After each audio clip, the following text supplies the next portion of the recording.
What is that?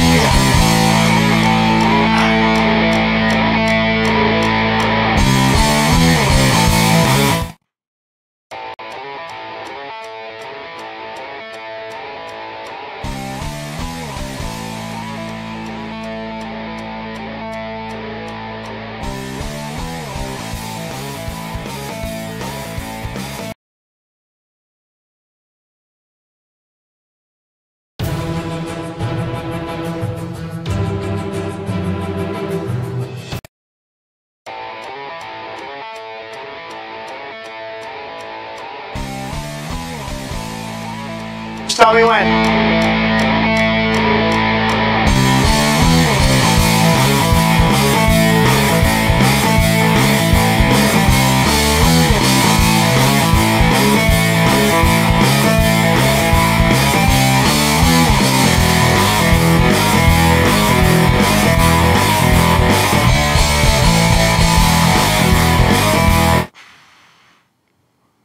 Got Fury on tomorrow, too. Yeah. Pretty psyched about that. Nice. Took Sunny to get that for me. Yeah. Okay, here we go. Okay. As soon as it lights up. You see the clock, right? Yes. Okay, so when it gets to 0, you're on. All right. Sounds good. All right, 10 seconds. Yeah, Brian, it's got to be fun having it, you know. But it took... Hi. Welcome to the Ring and All of the Sports. My name is Leo Connors, and I'm your host. And tonight, making his second appearance, Ryan Drew. Ryan, thanks, man. Thank you for coming in. Ryan, a big day on Saturday for you and the guys you trained with and everything. Saturday night at Madison Square Garden, Matt Taven defeated Jay Lethal and Marty Scurll in an epic ladder match to win the ROH World Heavyweight Championship. Honestly, can you tell us how you were feeling like all day? Like, I mean, you had that drive down there and then sitting there. Yeah, I wasn't planning on well, I wanted to go. Right. I was like, I really should go. And then, but I was up in the air about it because I don't like traveling. Yep. And to drive into the city or do anything like that I don't even like driving into Boston. So I just imagined driving into New York City. And Vinny guilted me into it and said, you really should be there for Matt and be there for us. And I said, yeah, okay. So I got a couple tickets and I took some of the students down with me and we made a day of it. But honestly, I was really psyched for, it was Madison Square Garden. Right, exactly. And just kind of thinking about where they all start. That's when I think about them. I always just think about them as the beginning. They've done a bunch of stuff, and I always just think about them from the beginning. So it's kind of funny. And I don't know. The ride up was just a lot of fun. We didn't really talk about Taven and Vinny and TK as much as we just kind of, because they were kind of newer students with me. So I just kind of did a lot of talking about wrestling and what's wrong with wrestling, what's right with wrestling, and context in wrestling and everything like that. Right. So it wasn't until I guess I sat down that that I was like, wow, this is pretty incredible that they're here in the world famous Madison Square Garden, and it's incredible, and I can just imagine how they were feeling. Right. And and then Vinny was. It's funny because Vinny's texting me while I'm waiting in line to get a beer or something, and he's like, because he was supposed to do something in the later match. He was supposed to do something with the ladder.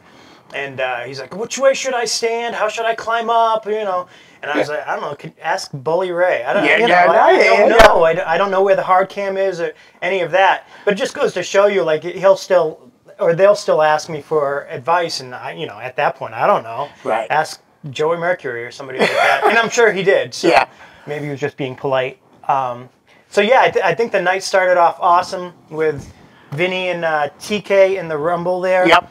And I should say, they're not my students, but I was really happy Brian Malonis was in it too. Yeah. He's somebody that worked very hard to get where he was, and I saw his brother Jimmy post a couple things, and I thought that was really cool that they could share that moment.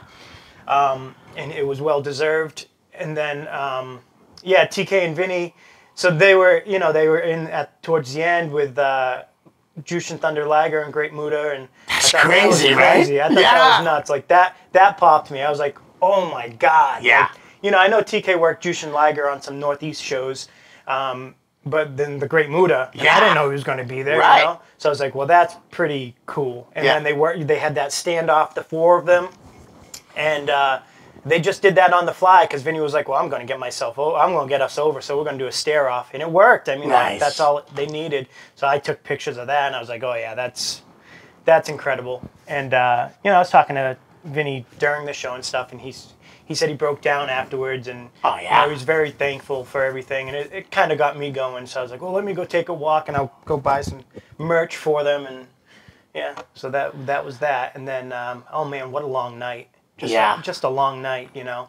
And I shouldn't say I don't like that type of wrestling, but a lot of it just kind of turns to mush after a while, you know. Well, it's Spot Fest. It's a Spot Fest, you know, and it's cool. A Spot Fest is cool, one or two of them. When there's 50 of them, it's kind of hard to keep track of it.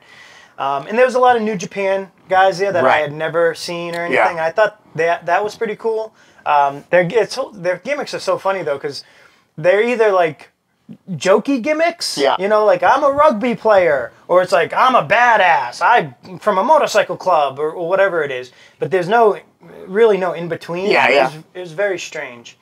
And then we had the ladder match with Taven and Lethal and Marty, and I mean, just watching the entrance, I was like, man, this is so cool, because it's just amazing. Right. Just it's the journey that, you know, I remember, and just all the hardships that they've gone through, and Taven's gone through. You know, he was on the verge of getting signed, and it got pulled, and he was just heartbroken. And when something like that happens, you question if this is why even bother, you know. But he stuck with it, and he ended up going to Ring of Honor and going to New Japan and being a champion there, and then to main event Madison Square Garden in a ladder match.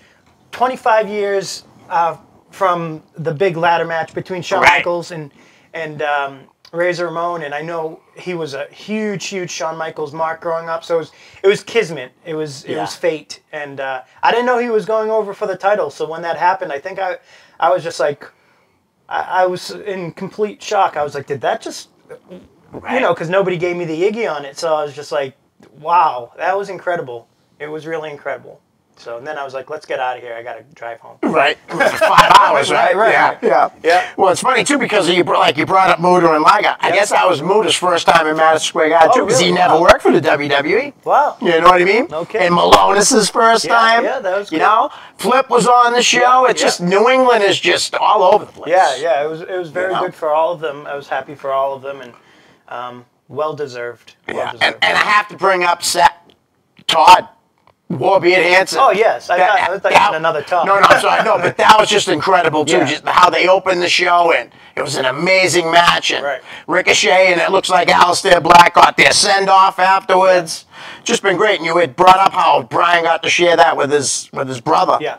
Well, I saw a video today. Todd got to share his moment with his dad. His father. That was really cool. That's the kind of stuff that really, you know, kind of warms your heart from, especially if you work, you know, on this side of the aisle, is that you see these guys and you know their struggle, even if it's just kind of a little bit of their struggle or what they've might have gone through. You know, with Warbeard had the surgery, and you know, I know he had gone to TV a couple times, and really, you know, it's such a hardship, and to see them to be able to finally make something of themselves and to share it with their family, because the family knew the hardships. It's heartwarming, and that's what makes it all worth it, I guess. Plus the money. Yeah. Yes. Oh, absolutely. Real quick, you know, they all have elaborate entrances at WrestleMania. My buddy Sean Wiggins, what's up, Sean? He's a referee for Dreamer at House of Hardcore. Used to work for Jersey All Pro and Ring of Honor. Was the driver for Batista last night. I'm watching the thing like that but there was never a good close-up. I'm like, that looks like Sean. I found out this morning it was him. So it's really cool. Don Vega worked the show. He was one of Batista's like bodyguards and stuff. Oh, at the WrestleMania? Yeah. So I thought that all, you know, pretty cool. It's nice how they try to get everybody paid. I know it was a 7.5-hour show. But it's nice that they're trying to get everybody on it. You know? I like that. We're going to move into fan questions. You think they were really trying hard to get Don Vega on the show? No, I don't. That's the Like thing. Vince was like, whoa, Yeah, we gotta get that guy on the show. The only thing Hey, Don Vega. I'm just wondering because they were just here last week, so Right, Don probably's like, "Hey man, can you use me for WrestleMania?" I don't know how he did it, but he's smart. He got on it. Right. Tommy Mack, who just came off a pretty successful show that he ran in Concord, New Hampshire. I wanted to go there, yeah. It was really good. Tommy Mack wants to know, ask him about wrestling as Zero. Yeah. No hot punches. So before, I've got a question for Tommy Mack when he makes his appearance.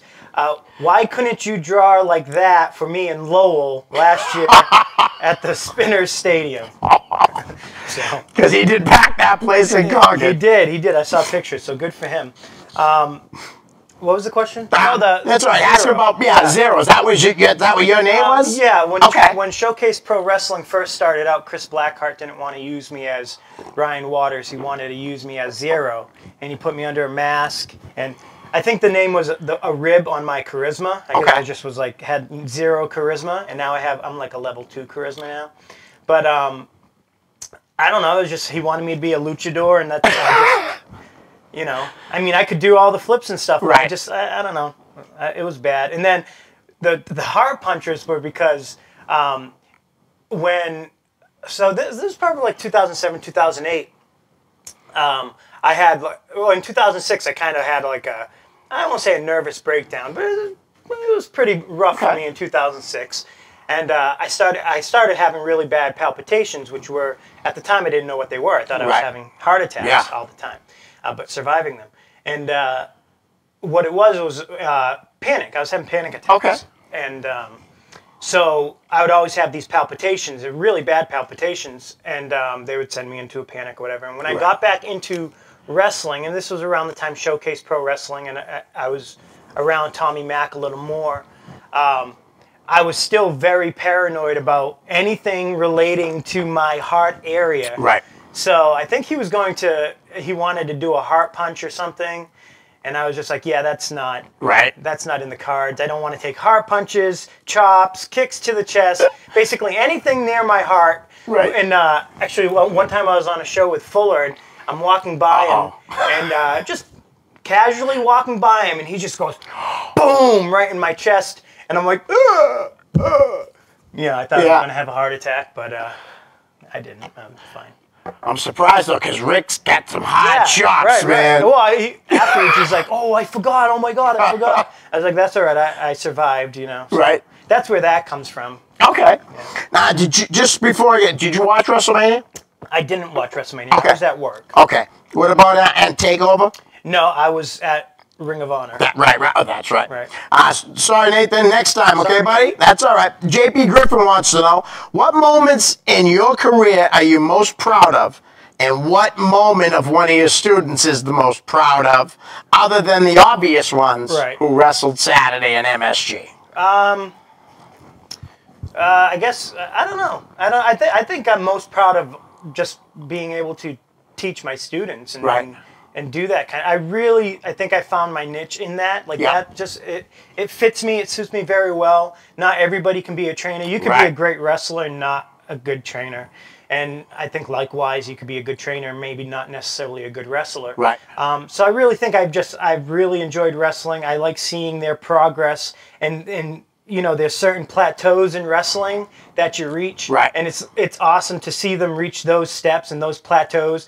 It's hard to see them tumble, but it's good to, you know, to remind them that, look, there's been guys before you that have taken that the same tumble, and it's just part of failing is part of success.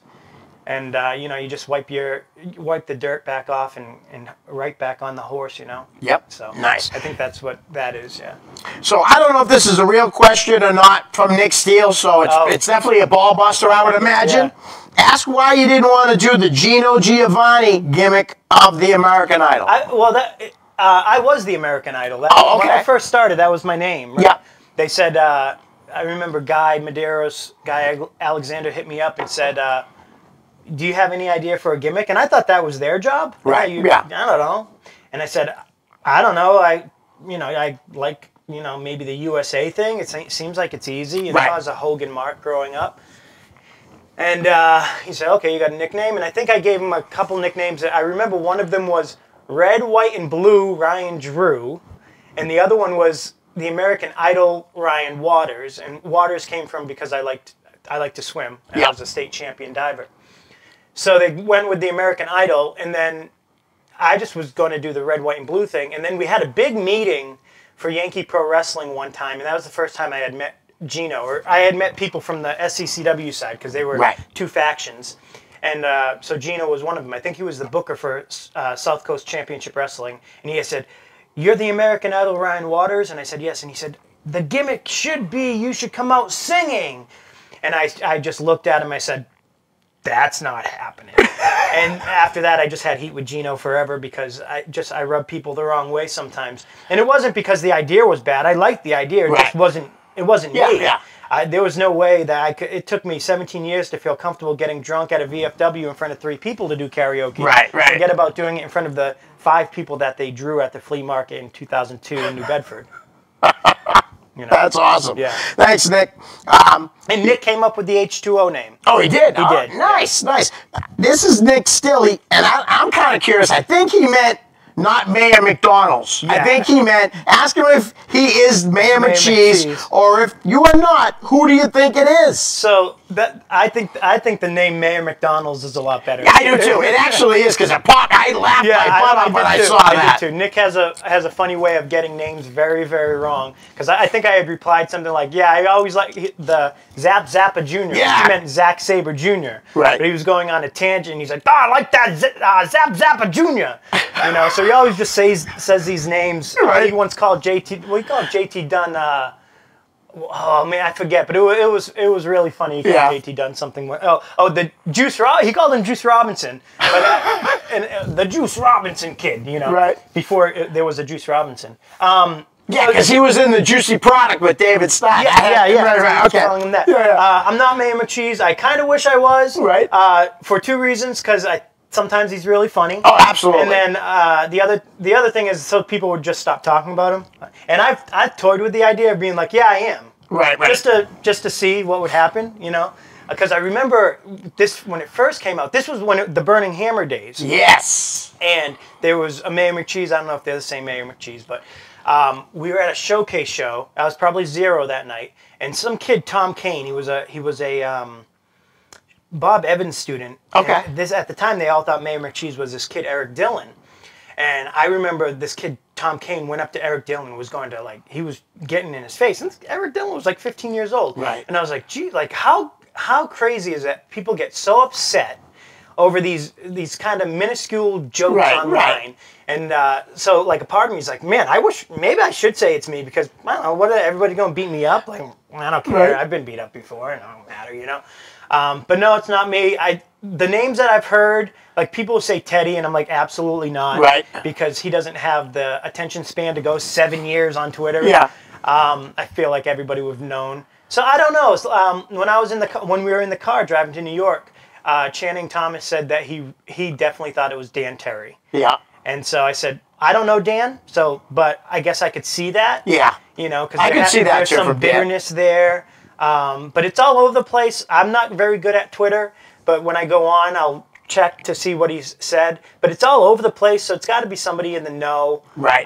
Currently in the know. And, I don't know. I guess Dan Terry. Maybe. It could be Or George Carroll. I guess I heard George Carroll, too. I've also heard Tony D'Alfonso. I've heard that name, too. I've heard Mark Sherman. I don't think it's Mark Sherman. No. And it's great because, like you said, it's funny, it's hilarious. Yeah. I've even been ribbed on it, so that's cool. Exactly. I have no problem with it. I just think it's funny. There's been some pretty bad things he said about me on Oh, really? Oh, yeah. But I try to laugh it off, but, Right. I laugh it off online, but in reality, I seethe with anger. Yeah, and you'd love to slap across the face. I'd like to be at a showcase show and go up to him and start shoving him like that Tom Kane kid did, but, Well, it's funny when he said it to me. He said something, and I was like, well, you should have came over and said hi. And he's like, I did. I'm like, dun, dun, dun. Yeah, there was 50 people that said hi to me that day. Yeah. All right, well, Tony Spencer, again, do you think Nick Steele could beat up Donald Trump? Nick Steele loves Donald Trump, so that would never happen. There you go. All right. Say thanks, Tony. Nick Steele might make out with Donald Trump. He loves him. Oh, okay. Damon Farah, Yep. who goes to Superfan Damon. He's unbelievable. I mean, nice guy. Brian Malone said I was a really good fan. There needs to be more fans like me. I think there needs to be more fans like him because he buys everybody shirts. Yes. You could have 4 different shirts, and within 2 weeks, Damon's going to own them all. Right. No, You he's a very nice guy. Yeah, definitely. Well, he said, first off, I miss seeing you wrestle at the shows. Yes. But it's nice to see you still active and at shows. He's looking forward to seeing you possibly April 26th in Brockton and definitely June 7th in Fall River. As for the question, what did you... You didn't watch it. I can answer it, I guess. What did you think of last night's Mania as well as the huge show at MSG? You can definitely... Saturday night. You can answer that one. The show, there was definitely a couple real. It was inspirational in a sense because I do want to work backstage somewhere, right, or with Top Rope and make it bigger and bigger. Yep. You know, I guess that would always be what I'm looking forward to doing. Whether or not it ever happens, you know, it is what it is. But it's inspirational. I think one of the big takeaway is to realize how close things like that actually are. Right. You know, like I was talking to JD and Channing Thomas on the. I said, you know, it might seem so far away, like I could never do that, but going there and seeing it and knowing these guys, especially the guys you know, or, you know, Malonis and stuff, it's like it's not out of reach. It's possible. Right. It is possible. You just have to put in the work, and those guys put in the work, years and years and years of work. Except for TK and Flip. I mean, they got signed very quickly. Kofi. Kofi too. Yeah, 6 months in. Yeah. But then he did another 11 years. I'm sure there's times when he's on the edge. You know, like, why am I even doing this? It's not going anywhere. But they stuck with it, and it pays off. You know, you stick around long enough, it'll pay dividends. So I thought the show overall was really good. It was really cool seeing a lot of the New Japan stuff. But I think there was my favorite match was the Zappa Jr. Yeah. And who did he wrestle? Did he wrestle Juice? Nope. Juice was in the 6-man. Zappa Jr. and I don't know. It was just a very technical match. Yeah. So I really enjoyed that, and it was different than anything else on the card. So that's what I really enjoyed about that. Nice. How about, you want to just plug the next upcoming show before we play the name game? Sure. The next Top Rope show, or Pro Wrestling Super Show, is Friday, April 26th, and we've got a decent card. We're doing Nico Silva and Elia Markarplitz, which is something I'm looking forward to. Right. I think Elia is a really good hand, and he doesn't fit into the typical indie style. Right. So he's going to be able to give Nico a different type of match, and Nico will be able to learn from somebody different. So I'm looking forward to that. I actually really want to put Nico with Brandon Locke too. Like I go to the Liberty States shows. Yep. Because my guys get booked on the shows. Right. So I go and support and whatever. And Todd's a good, he's always been super nice to me. Right. And I saw Elia wrestle Robo, and then the next month he wrestled Brandon Locke, and I was like, those are two guys I'd really like to put Nico with. And it just so happened that we were able to put Elia with him this time. But I just thought, I saw the way they worked with Robo and tried to lead him through the match, and I thought that was really cool. I think Nico would really benefit from that, even though Nico's, at this point, leading a lot of other guys through matches. I don't think that should be his responsibility 3 years in. So to have older guys there that can teach him and show him the way, I think will benefit him. So that's a match. I'm looking forward to a few matches, but that's the match I'm really looking forward to, just for the learning experience of it all. And then Teddy Goods will wrestle Channing Thomas.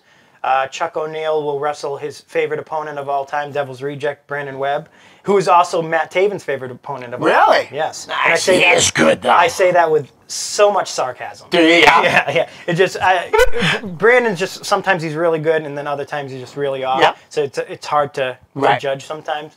But yeah, and then there's some other matches. We got a lot of students from my school there. Jason Daniels, Ryan Gosselin, who used to wrestle as Todd Harris, Channing Thomas, Matt Thompson. There's a new kid, Matt Thompson. He's not even a kid. He's like 33 years old. He's huge. He's like 6'5". He's got to be 250, former MMA fighter. He did MMA for 11 years. But before that, he trained with Rudy Boy Gonzalez. Oh, okay. Out of Texas. Yes. So he's got a good pedigree. Right. A lot of the stuff he does is just a little different, enough to make it go, oh, that's different, you know.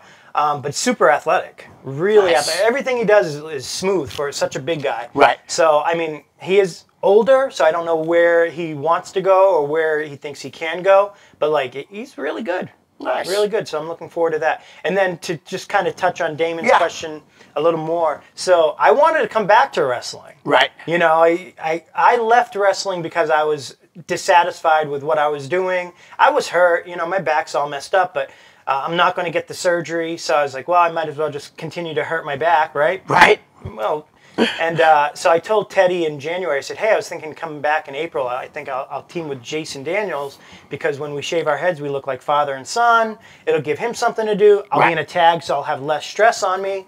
And he said, that's a great idea. And then like 2 months later, Jason Daniels won the tag title with Tyler Nitro. I said, okay, I guess I'm not coming back. So way to make me feel wanted. I can't even get booked for my own shows. Wow. Yeah. Well, like you had said, like with answering Damon's question, because I was ready to jump right over the WrestleMania part and get to the name game. WrestleMania, Damon, I thought was awesome to see all the titles change except for 2, if I'm not mistaken. The Usos kept their title, and Samoa Joe, every other title changed hands. It was a long show, but it was really good. Yeah. I thought the main event was really good. Got to see a buddy of mine doing some backstage work, you know, so extra work. I mean, so it was really, really cool. Yeah, good.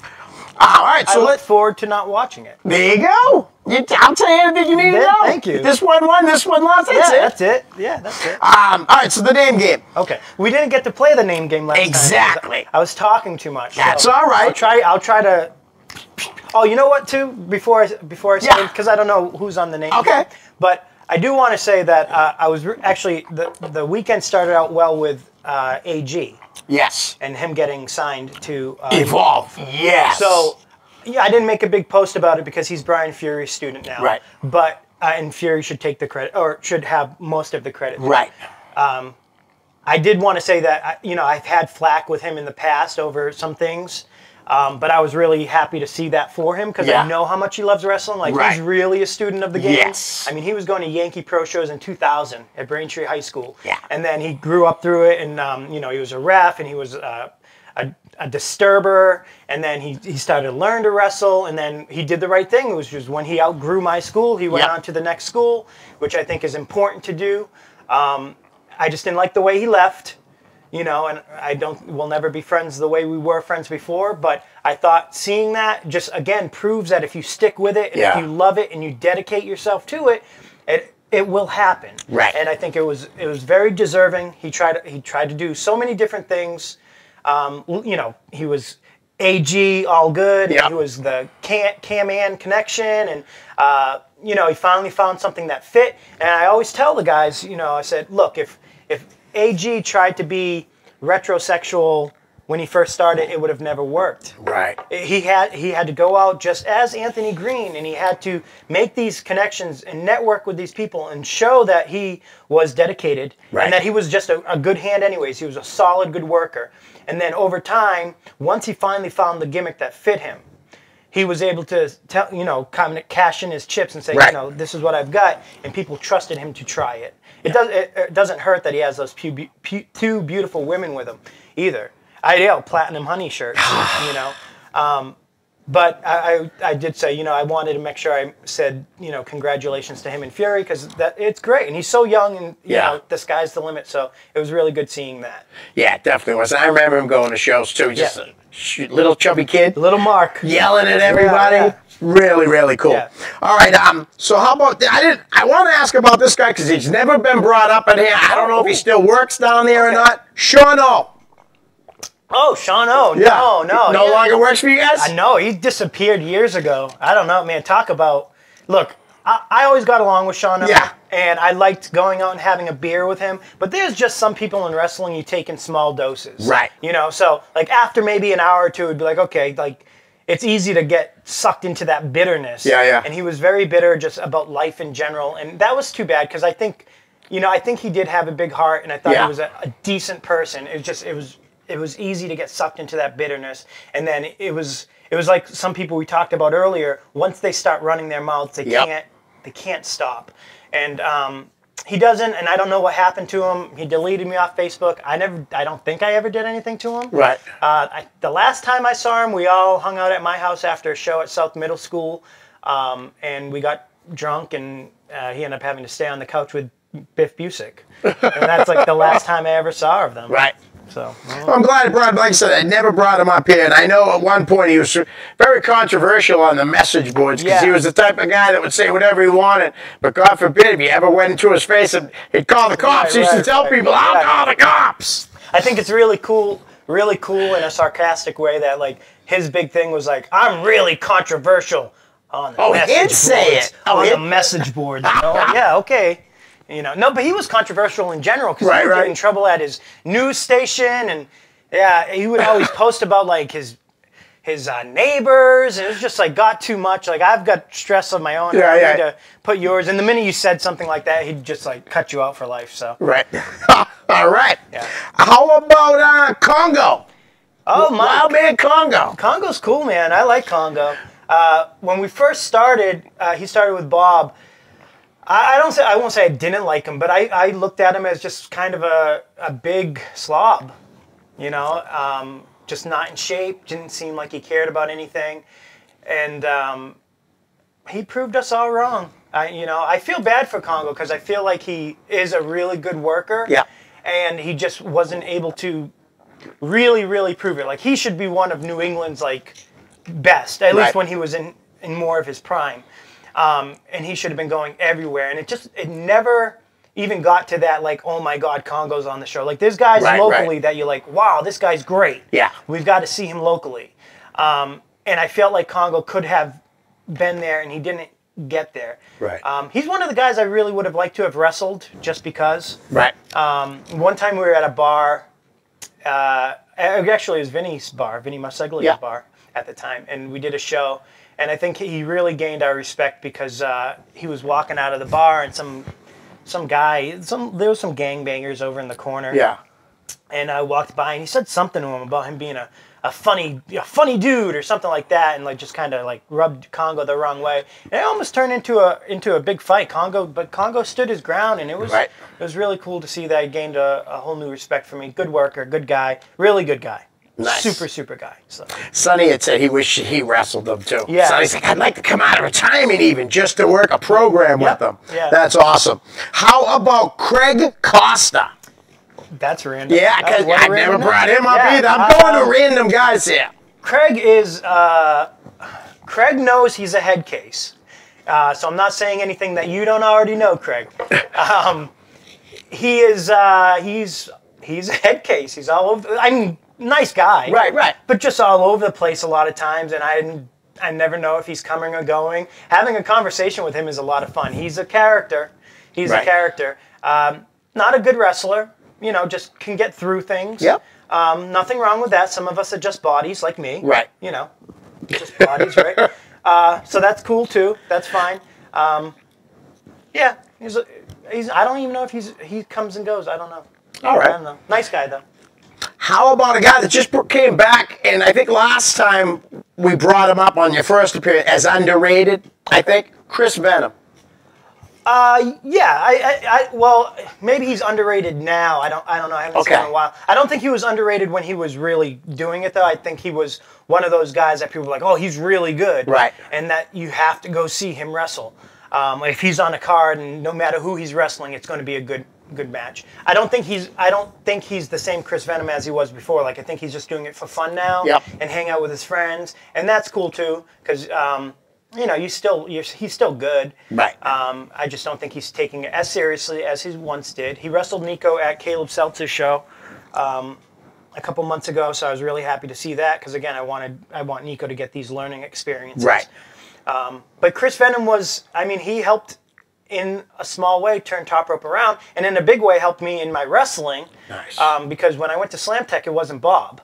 Bob was there on Thursdays, and he was there on Tuesdays. So I always went on Tuesdays because although I liked Bob, he small doses at the time. Yep.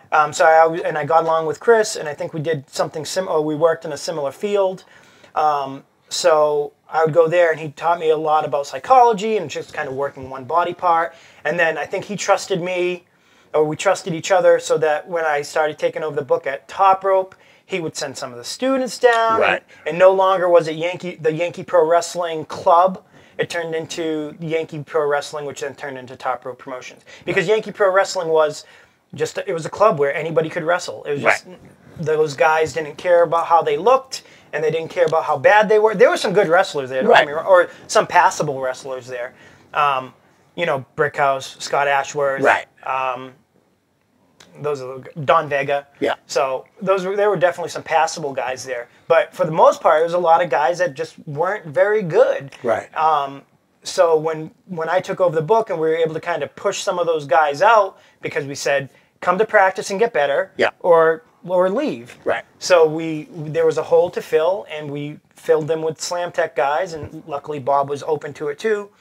But that was Chris Venom's doing, the help, and he vouched for me, and I think he helped Top Rope grow, even if it's just a small amount. Right. He did, and I'll always be appreciative of that, because I probably would not have tried to open that door to Bob. Right. But Chris or Sean did, so that was always good, and I learned a lot from him. So nice, because I remember you telling us the story, Dear Yankee Pro Wrestling, you guys suck, and they did. I believe you. I mean, it was just such a, it was New Bedford Wrestling, New Bedford Fall River Wrestling. Then everybody else was out here. Right. And I remember first starting and being fed the lines, oh, Triple H wrestled here, and all these guys wrestled there, which was true. They did wrestle there. They did come through, but they weren't there because the wrestling was good. They were just looking for work. Right. And the minute something better came along, or anything came along, they left. Right. They were just looking for work. The way our guys look for work, and if we have a free weekend, we'll go to Showcase or NCW, you know? Yep. Because that's, they're there to help guys, but they don't do it solidly. So when we took over, I didn't want to be a club. I wanted to grow and be part of New England wrestling. Right. And I think we've done that. I really feel like South Coast people don't always go, oh, those New Bedford guys anymore. It's the Top Rope guys, which is fine because you got the Top Rope guys and the Chaotic guys and the XWA guys. Everybody has their guys. But I feel like we now have a good group of guys, and we don't get made fun of as much as we once did. Right. No more than when we make fun of the North Shore guys. Right. I have to bring this guy up because you brought him up a couple times earlier, and I've noticed that he's really starting to come into his own. Channing Thomas. Yeah. Channing Thomas was a lot of fun to drive down with. He can stir the pot with the best of them, and he's just starting out. So in 5 years, watch out for this kid. Right. I think he's got a lot of potential. I think he's young, and he's going through a lot of the same stuff that all the other guys I've met are going through, and it's this kind of not a lack of self-confidence, this lack of reassurance, because when you're that new, I think he's a couple years in, but he's just really kind of starting to venture out. You've got so many people in your ear about what you should and shouldn't do. And it's hard to decipher what you should and shouldn't do. So he's been leaning on me for the last month or two. He's been coming to practice, training for the last 6 to 8 months regularly. And then he's been leaning on me a lot more, just talking about wrestling and trying to decipher the context of wrestling. Because, saying something's wrong is wrestling is not black and white. It's shades of gray, and you have to be able to talk things through. And anybody that tries to tell you it's just one way or the highway, they're wrong. It might be their preferred way. But it's not the only way. Because I always say I've done seminars with Jamie Noble, Ricky Steamboat, Matt Hardy, Luna Vachon. I mean, everybody that's made money in wrestling. Les Thatcher, Terry Taylor, all those guys. And they've all said different things. Even the Jeff Jarrett seminar, he had a different way of running the ropes. Are you telling me it's wrong? It's not wrong. It's just a preferred way. And you've got to be open to other people's preferred way. So if, they have, Channing Thomas came to my school, and he had a couple different ways that he were trained by Bo. And I never said it was wrong. I said, okay, I can see that because I've seen it before. I said, this is how I do it. You don't have to. You're already trained. But this is how I do it. This is why I do it, and this is where I feel like it comes from. But you can even ask my students. Sometimes I'm long-winded in practice because I don't want them to have the training I had where it's this way and that's it. And you go somewhere and they're like, no, it's not. And then you think your trainer is bad. I give them this is how some people do it. Let's practice it this way. Let's do it this way. Let's do it this way. And then this is why I do it. This is why I like it. This is where it's best used, but you can also use it here and here and here. And it's mind-boggling. Right. Well, yeah, it's definitely, like you said, it's definitely not one way. There's all kinds of ways to do it. And that's what's beautiful about wrestling is what excited me about wrestling and still does when I go on YouTube and stuff is that, like, I know what I'm going to see at WrestleMania. Right. I know what I'm going to see when I see Fergal Devitt against Ricochet. Like, I know what I'm going to see. Right. But if I see Tugboat versus Mr. Perfect, I'm like, I want to see that. Right. Because it's just a dichotomy of contrast the styles, it's a clash, man. Yeah. So I think that's really missing in wrestling. So I really encourage people to have a different a different style and be okay with that different style and don't necessarily listen to people that tell you everything's wrong because it's not. It's just a preferred way. Although there is some stuff that's wrong. But back to Channing Thomas. Definitely a lot of potential. I could see him doing really, really well. Just got to get his feet wet, not get bogged down in not the politics, just the outside of wrestling can be very discouraging. And maybe keep his head on straight and just keep listening to Drew, as in Ryan Drew. Yep. And he's young. Drink my Kool-Aid. Yes, and he's young, so he's got plenty of time to learn more things. Yep. How about a guy? Just real quick. Yeah. I do want to state, because he has been coming through training, that I did not train Channing Thomas from the start. He's just been coming the last 6 to 8 months. That was Bo Douglas at the Bell Time Club. He did a really good job with him. So if we're going to, don't forget him. It's not my student. Right. There's a couple of good trainers that I don't think get any credit out there, which Bo's one of them, because Channing Thomas and that kid Alec Price, they have a lot of potential. And definitely. You learn some good basics from him. And then there's Don Vega down at Showcase Pro Wrestling. Yep. Don Vega was somebody I always try to use when I could, because I always thought he got a bum rap because he started in that Yankee Pro South Coast Fun Club. And I always thought he got a bum rap, and I thought he was a better worker than he ever got credit for. Right. Now, they haven't had the guys come out of there so that they can say, yeah, I must be a good trainer because I trained this guy. So they're just missing that one or two key guy that they can hang their hat on, and then people are like, oh, he's a good trainer. Yeah. But I've seen obviously Bo because of Channing Thomas and Alec Price, and I know I've seen some stuff with Don Vega. And I go, that's perfectly suffice. Right. That's great stuff, So just a shout out to those guys. And I don't even know. It's not like I know these. I'm not friends with these guys. Right. I just want to give them credit because nobody gave me credit for years until Taven got big and Vinny and stuff. So, Nice. All right. How about Jason Blade? This is so random. I don't know. Blade was nice. Yeah. I didn't like working with him. I didn't necessarily like working with him, even though I thought our matches were okay. Just because he was a little more spotty than I am, and that's fine. Just a contrast in style. So maybe that's why it was good, because it was challenging and made me had to do something different. But I always got along with him. I remember one time I was at a bar with him, and I was sipping on beers and he was sipping on water. I don't know. Right. And I just looked at him. I said, it was just me and him, and I looked at him and said, this is awkward, huh? And he goes, what are you talking about? And I go, just sitting here having to make small talk. He goes, what are you talking about? I've known you for 10 years. We're friends, aren't we? And I was like, oh, I misinterpreted that. I don't know, I thought we didn't like each other, But no, he was cool. Now, going back real quick to, like you were saying, how Channing Thomas now comes to your school, I see a lot that people do move on after they've gotten that, which I think is fantastic, because you can learn, like we had talked about it before in your first appearance, that you, as a 10-year veteran wrestling a guy that's got 1 year, you can actually learn from him. Matt was telling us all about that when he was on. A couple weeks ago, I went to Mike Hollow seminar that APW was running, and I brought a couple of the kids with I had heard that you went up there, Jason and Travis and Brett. So I brought them up, and they did a 3-hour seminar with him, and then I took notes, extensive notes, because I knew Hollow of Hollow, right? And he's got a good pedigree, and I didn't get to talk to him in depth I picked his brain a little. Yep. And I've been wanting to make my way back up there. It is very far. I work on Sundays. Right. But I've wanted to go back up there just pick the brain, see how he does it. Maybe I'll like it, maybe I won't type of thing. Right. But I can always learn something different, you know, so. Nice. All right, so listen, I got random names. Do me a favor, pick one. No, you sure? You want to do it? Because I wanted to make sure you talk about people you want to. How about referee Kevin Quinn? Oh, I don't like Kevin Quinn. He knows it. All right. Well, I shouldn't say I don't like him. I like him enough. Yeah. Okay. The issue I had with him is because he just doesn't come off genuine. He comes off very insincere. It comes off very pro wrestling.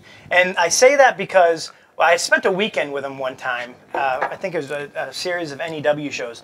And my God, he could not stop putting himself over. Just everything he was saying, he was like, I took a better bump than Jimmy Preston because Vader said so. And I'm just like, oh my God, you were like 2 years in. You're a good ref. He is a very good ref. Yeah. Oh, yeah. And he looks the part. Right. And he is nice. Yeah. But after that, and then in the locker room one time, like, he reffed my match, and then he's like, hey, Drew, like, I love working with you because when I work with you, it's a night off. And I'm like, well, that's really nice. And then he said it to like the next 3 matches. Like, you know what? You didn't have to kiss my butt. Like, don't even say it. Right. But instead, what I got was just not very genuine. And I just was like, ugh. And I feel bad because everybody else is like, he's a great guy. And I'm just like, that just ruined it for me. That just, yeah. So I shouldn't have said I don't like him, but that just ruined it for me. Maybe one day we'll have coffee and we'll do better. I don't know. You definitely got to have beers. We can't have beers. Yeah, no beers. That. How about powerful Pat Garrett? Pat's very nice. Yeah. Pat is super, super nice. I don't know if I've ever met anybody as nice as powerful Pat Garrett. He's just a nice guy, willing to learn. I think about a year or a half ago, we were outside, and I finally just said to him, stop bumping for everybody. You're too big. Big dude. You're too big. And he's like, I'm just trying to be nice. And I'm like, stop being nice. Right. You know, but super nice guy. He just did his thing with Chuck O'Neill in Brockton, and he was super, super over. Very pleased with it. And I'm so glad that we did that for him and what he's done for us, which is, right, bringing people in and just putting us over, because he was wrestling for House of Baker for years, and now's the only place he was working. Right, but now he's able to wrestle like a solid group of guys. Yep. And I think he likes that, nice. Instead of going down there and wrestling kids. Because I knew he was starting, he was starting to kill it with that top rope. Because last couple of shows I've just been reading, how great he's been doing. He's been doing really well. I think he's 50 years old. He's a big guy, right. So you don't expect him to move around as well as he does. He moves around very well. And Chuck did a fantastic job leading him. Yeah. Unbelievable. I was so afraid of that match. Yeah. The way it came about, it was supposed to be a one-off right after something, and then it got, we brought in Dreamer, and we stretched it out a bit, and I was very afraid of it because Chuck wrestles a completely different style. He's still very green. Right. And he did really well keeping it on track. The crowd was hot. Pat did awesome. It was the best match of the show, which nice. There was a lot of good matches on that show. So he did his job. Nice. Yeah, I'm sorry, I'm playing with the microphone. Right. Dick will yell at you later. Sorry, Dick. How about a guy got coming in tomorrow? Another trainer. Yes. And owner of Chaotic Wrestling, Brian Fury. I was afraid you were going to bring that up. No, because I don't know how to feel. Okay. I've had limited contact with him.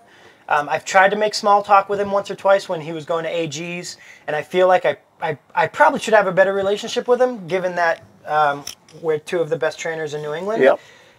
But the opportunity was never there. Right. I remember him from when I first started. He was in SCCW as Brian Jury. Yes. Yeah, I'll be bringing that up tomorrow. Yeah. And when I first started, I remember, just watching him and that guy's good, So I don't know. I've never had the opportunity to sit down and talk to him. So I can't either way. Right. There's probably a little bit of professional rivalry on my end. Right. Because he's the best trainer in New England. So there is always probably going to be that professional rivalry. But I don't make too much of it. The funny thing is, his best friend is Julian Starr. Yeah. And Julian Starr is basically me. Like I'm like, wow, we have the same sense of humor, the same self-deprecating sense of humor, the same anxiety and depression. So I'm like, wow, I mean, we are basically the same. So I don't know why I don't have a relationship with Fury. I just think the opportunity was never there. Right. I did try to reach out to Chaotic because I was going to be doing a show in Lowell again this year at the Spinners. It was up in the air. I didn't want to do it alone. Because I ran there last year out of spite for Chaotic because they ran down on the South Shore. Right. So I was like, well, I'll show you. I'll go run up on the North Shore. And that it didn't work out great. But so I was like, well, this year, okay, I'm over that. Let's. So I reached out through AG to, I think he talked to Chase and Fury, and they didn't want to do it. They didn't want to have anything to do with the Spinners, but I was going to do Top Rope versus Chaotic. Right. And I was going to do that in Lowell and Brockton. So we'll put them over up in Lowell. Yeah. They're the hometown. You put us over in Brockton. 2 big shows for everybody involved. We don't have to bring in the big names. Everybody makes a little bit of money. I try to repair the relationship between the Spinners and Chaotic because there's new people in both offices. So if I could help mend that bridge, I'd love to do that. And they weren't interested. That's cool. I did my part. Right. Really try to make it work for them. It's unfortunate. I thought that would have been really cool, really different. You know. Yeah, definitely. 2 best organizations. They've got the best schools. Right. South been around a long. I mean, Top Rope's been around longer, but Chaotic's been around a long time now. Yeah, probably 20 years. Yeah. So I thought it would have been really cool.